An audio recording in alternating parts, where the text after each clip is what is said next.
우리가 사무엘상 7장 말씀 전체를 함께 읽었습니다. 이 사무엘상 7장 앞에 이야기는 이스라엘이 블레셋에게 패배했다. 그런 이야기입니다. 그래서 심지어는 하나님의 그 임재를 상징하는 언약궤마저도 빼앗겼습니다. 그래서 오랫동안 이스라엘은 블레셋 하면 그냥 거의 막 스트레스 받고 하는 거죠. 블레셋이 이스라엘을 괴롭혔습니다. 지금은 이제 전사가 역전돼서 지금의 블레셋이라는 게 바로 지금은 팔레스타인을 말하죠. 팔레스타인. 그래서 팔레스타인 사람들이 지금 이스라엘의 압제하에 지금 놓여 있잖아요. 그래서 거의 이스라엘이 가둬놔가지고 그 가자지구 그 안에서만 그냥 이렇게 살아가는 건 꽉 막혀가지고 그런데 지금 우리가 읽었던 이 본문 당시에는 거의 블레셋의 힘이 셌습니다. 그래서 블레셋에 이제 이스라엘이 늘 패배하고 이런 상황에 놓여 있었습니다. 그래서 언약궤가 블레셋 사람들한테 뺏은 게 아니라 뺏기고 나서 뺏어온 게 아니라 그냥 블레셋 사람들이 이거 있으니까 영 안 좋다 해가지고 갖다 줘버리는 기럇여아림에 그러니까 이스라엘 사람들이 그걸 가져오지도 못하고 지금 괜히 눈치 보고 한 20년 동안 그렇게 압제를 당하고 있었다 하는 것이죠.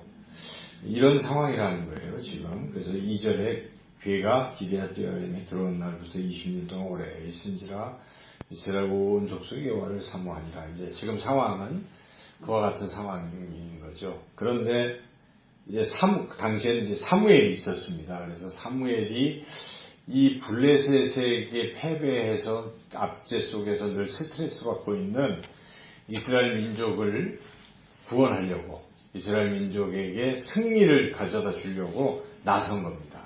그래서 우리가 쭉 읽었지만 나중에 블레셋은 아예 이제 근처에도 못 오고 그렇죠. 그래서 다 찾았습니다. 빼앗길 것도 찾고 사무엘이 사는 날 동안은 블레셋은 아예 쳐들어오지도 못하는 이러한 승리하는 그런 나라가 됐다는 것이죠. 그래서 사무엘의 등장으로 이스라엘이 지금 블레셋으로부터 승리하고 있다. 물론 완전한 승리는 다윗 왕 때죠. 이 사무엘 다음에 뒤를 이어서 사울 왕이 됐지만 사울은 결국 블레셋과의 싸움에서 전사했어요. 그래서 블레셋에게 다시 패배했는데 그러나 다윗이 블레셋을 이제 복속시킨 것이죠.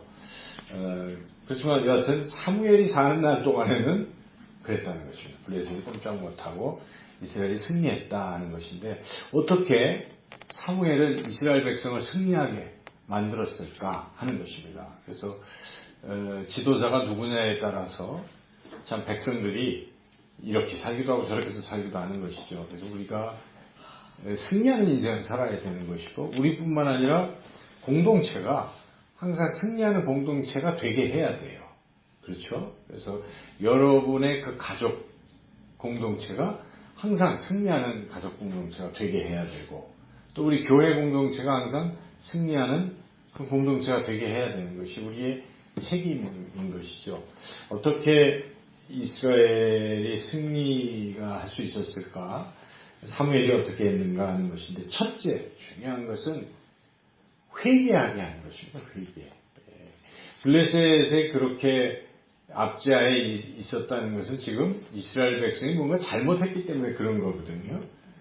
구약에서 보면 다 그런 거예요. 뭔가 잘못해서 지금 특별히 지금 우리가 사무엘상 앞에는 사사기인데 사사기가 바로 그걸 보여주잖아요. 이스라엘이 뭘 잘못하면 하나님께서 징계를 내리시고 막 부르짖어 기도하면 사사를 보내셔서 구원하시고 그러나 또다시 죄를 짓고 또 이 악순환이 계속 반복되는 게 사사기인데 지금 사무엘상도 그 연장선에 있어요. 사무엘도 마지막 사사라고 하는 것이죠. 그래서 지금 블레셋에게 계속 괴롭힘을 당하고 있는 이유는 죄를 졌기 때문에 그렇다는 것입니다. 그래서 사무엘이 맨 처음에 승리를 하기 위해서 맨 처음에 요구하는 것이 무엇입니까?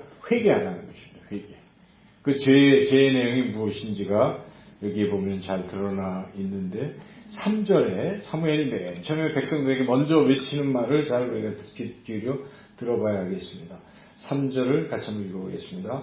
사무엘이 이스라엘 온 족속에게 말하여 이르되 만일 너희가 전심으로 여호와께 돌아오려거든 이방 신들과 아스타롯을 너희 중에서 제거하고 너희 마음을 여호와께로 향하여 그만을 섬기라. 그리하면 너희를 블레셋 사람의 손에서 건져내시리라.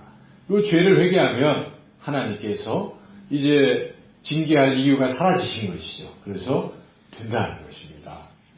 회개가 굉장히 중요한 것입니다. 우리 신앙생활에서도 어려움을 겪을 때 사실은 잘 돌이켜봐야 돼요. 왜 이런 어려움이 왔을까? 물론 어려움이나 죄 때문이라고 말할 수는 없어요. 그렇죠? 하나님 또 다른 뜻도 있는 것이. 그러나 어떤 일정한 부분에 있어서는 하나님께서 우리가 죄를 회개하게 하시려고 그러한 또 징계를 허락하시는 경우도 있잖아요. 그래서 우리가 첫째 어려움을 당할 때 맨 처음에 생각할 일은 나에게 어떤 잘못이 있을까? 그 기회에 죄를 회개하는 기회가 되면 좋잖아요. 여하튼 인간은 죄 없는 인간이 없기 때문에 그런 기회를 통해서 회개하는 게 참 중요하죠. 이렇게 사무엘이 먼저 회개를 요청을 했더니 이스라엘이 이렇게 바알과 아스타롯을 제거했어요. 그 영원한 성gin이라 어느 정도 회개한 모습인데 다시 사무엘이 또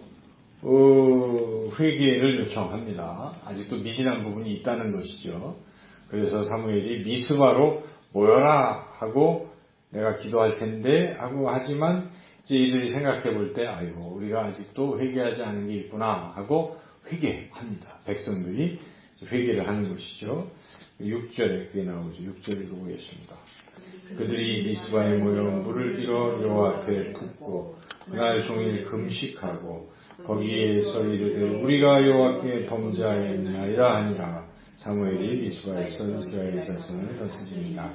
자 이렇게 미스바에 모여서 백성들이 여호와 앞에 물을 부었습니다. 이게 무엇을 뜻할까? 물을 붓는 의식, 물을 붓는다는 것은 구약에서 이제 여러 다른 구약의 선지서 같은 걸 보면은 물을 붓는다는 게 눈물을 쏟는다. 이런 뜻이 있어요. 그래서 지금 물을 붓는다는 의식은 하나님 앞에 물을 붓는다는 것은 하나님 앞에 눈물로 회개하는 이런 모습을 상징적으로 보여준다는 것이죠. 그리고 금식도 결국은 회개하는 것과 연결이 되지 않습니까? 금식, 죄를 뒤집어 쓰고 금식한다. 이스라엘 백성. 이거 다 회개의 하나의 표현들입니다. 그래서 지금 계속 회개하고 있고 이제 급기야는 입술로 잘못했습니다 하고 고백하는 거죠.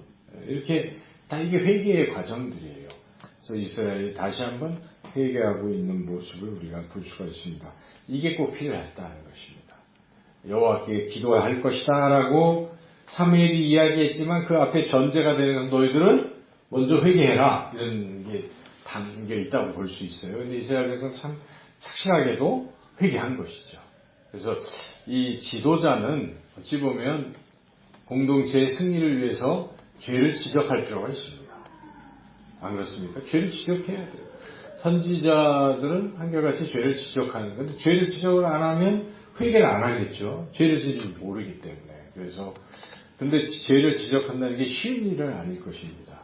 사람이 지도 죄인이면서 무슨 죄를 지적해 이렇게 되기 때문에 어려운 일이에요. 그러나 성경에 나오면 이 부분이 나오면 이건 이제 지적하는 거예요. 그래서 우리가 이 죄의 사랑은 허다한 허물도 없고 하는 것이긴 하지만 그러나 잘못된 것, 공동체 전체가 지금 잘못된 길로 가고 있을 때 범죄했을 경우는 범죄를 이야기해야 된다는 것입니다. 지금 한국 교회가 잘못된 길로 가고 있잖아요. 그런데도 그냥 잘한다 하면 예레미야가 그때 외쳤을 때 거기에 반대되는 가짜 선지자들이 평안하다, 괜찮다. 이래가지고 결국 멸망하고 말았지 않습니까? 그래서 우리는 그냥 성경대로 읽고 느끼고 회개하고 살아가는 게 굉장히 중요합니다. 그래서 그렇게 죄에 대한 회개 부분이 굉장히 중요하다는 것을 깨닫습니다. 두 번째는 이제 기도하는 것입니다. 예, 기도. 물론 회개가 기도 안에 들어가기도 하지만 이 기도는 어떤 이 상황에서 벗어나게 해달라는 이제 그런 간절한 기도겠죠. 지금 블레셋이 우리를 괴롭힙니다. 하나님 블레셋의 손에서 우리를 건져주시기도 하고 기도할 필요가 있다는 것이죠. 사사시대의 죄를 회개하고 건져달라고 기도하는 거 아닙니까? 그것처럼 우리가 승리하려면 우리의 이런 어려운 상황에서 벗어나게 해달라 이런 것을 우리가 간절히 기도해야 되는 것이죠. 근데 기도하는 과정을 보니까 이 백성들이 스스로 기도하기가 좀 어려우니까 부탁을 합니다. 기도해달라고. 그래서 그 모습이 8절에 나오고 있습니다. 8절 읽어보겠습니다. 이스라엘 자손이 사무엘에게 이르되 당신은 우리를 위하여 우리 하나님 여호와께 쉬지 말고 부르짖어 우리를 블레셋 사람들의 손에서 구원하시게 하소서 하니. 이렇게 기도 부탁이 참 필요합니다. 그렇죠. 자기 스스로도 기도해야 되겠지만 우리가 기도의 능력이 좀 부족할 수도 있어요. 그렇죠. 그럴 때는 기도를 부탁하는 것입니다. 기도해달라고. 이게 부끄러운 게 아니고 중요한 거예요. 사도 바울도 교회에 가서 뭐라고 합니까? 날 위해서 기도해 달라고 부탁하지 않습니까? 기도는 부탁할 필요가 있습니다. 기도를 부탁한다는 것은 곧 하나님을 믿는 것과 같아요. 기도의 능력을 믿으니까 기도를 해달라고 하는 것입니다. 특별히 막 기도해 주세요, 기도해 주세요 하는 사람이 그냥 입에 발린 소리가 아니에요. 그분은 자꾸 그런 말을 하시는 분을 가만히 보면 그분은 기도의 응답을 받은 사람이에요. 기도의 능력을 믿는 사람이에요. 그래서 아유 기도해 주세요. 목사님 기도해 주세요. 이런 일이 있어요. 기도해 주세요. 기도해 주세요. 이게 입에서 떠나지 않잖아요. 그러면 역사가 일어나는 거죠. 여러분 기도하는 역사가 일어나는 거예요. 저는 이 부분을 생각하면서 우리 교회를 생각해 보니까 정말 하나님은 과연 우리가 기도한 대로 다 응답해 주셨어요. 우리 아픈 분들 다 나았어요. 안 그렇습니까? 저도 눈이 좋아지고 또 이 몸 아픈 부분이 나았고 그랬죠. 다 기도해 주셔서. 그리고 어떤 집사님, 그죠? 그냥 안 된다고 하시는 백혈병 안 된다고 하는데 살려주셨잖아요. 그렇죠? 또 우리 암 살아났잖아요. 또 이복기 집사님 오늘 너무 기쁜 소식을 들었어요. 제가 아까 전화 통화를 하면서 항암 치료 받으셔야 그랬더니 갔는데 괜찮은 것 같다고 2주 뒤에 다시 보자고 그래서 좀 그랬던 소리를 하시더라고요. 그랬더니 다 하나 주님의 은혜지요. 그래서 제가 할렐루야. 그렇죠. 그게 다 우리가 함께 기도하니까 하나님 들어주시는 거예요. 저는 그래서 기도의 능력을 믿습니다. 다 우리가 그렇게 되는 거예요. 그죠? 기도하니까 이루어지잖아요. 그러니까 이 기도의 능력을 우리가 믿고 기도를 해야 되겠습니다. 이와 같이 이스라엘 백성들은 기도의 능력을 믿었어요. 그래서 여호수아 사무엘에게 쉬지 말고 기도해달라. 기도 안 하면 안 된다. 기도해달라. 이렇게 부탁을 했다 하는 것입니다. 과연 회개하고 기도하니까 어떤 일이 일어납니까? 9절 같이 한번 읽어보겠습니다. 9절. 사무엘이 젖먹는 어린 양 하나를 가져다가 온전한 번제를 여호와께 드리고 이스라엘을 위하여 여호와께 부르짖음에 여호와께서 응답하셨더라. 그래서 이제 10절에 보니까 아주 이스라엘 사람 군인들이 싸운 게 아닙니다. 우레와 이런 걸로 그냥 블레셋을 어지럽게 해서 이긴 것이. 우레는 이스라엘 백성이 만든 게 아닙니다. 천둥 번개는 이게 하나님이 하신 거예요. 그래서 하나님께서 기도를 들으시고 승리하게 하셔서 이스라엘 사람들이 막 미스바에서 쫓아가서 드디어 승리를 했습니다. 12절에 승리의 돌, 에베네셀의 돌을 세우는 모습을 우리가 보죠. 12절 읽어볼까요? 사무엘이 돌을 취하여 미스바와 샘 사이에 세워 이르되 여호와께서 여기까지 우리를 도우셨다 하고 그 이름을 에베네셀이라 하니라. 이 에베네셀이요, 사실은 여기서 처음 사무엘이 에베네셀 이렇게 이름 지은 게 아니에요. 이 에베네셀이라는 지명이 있었어요. 똑같 4장을 한번 보실까요? 4장을 보시면 에베네셀이라는 지명이 나오는데요. 어디서 그 지명이 나오냐면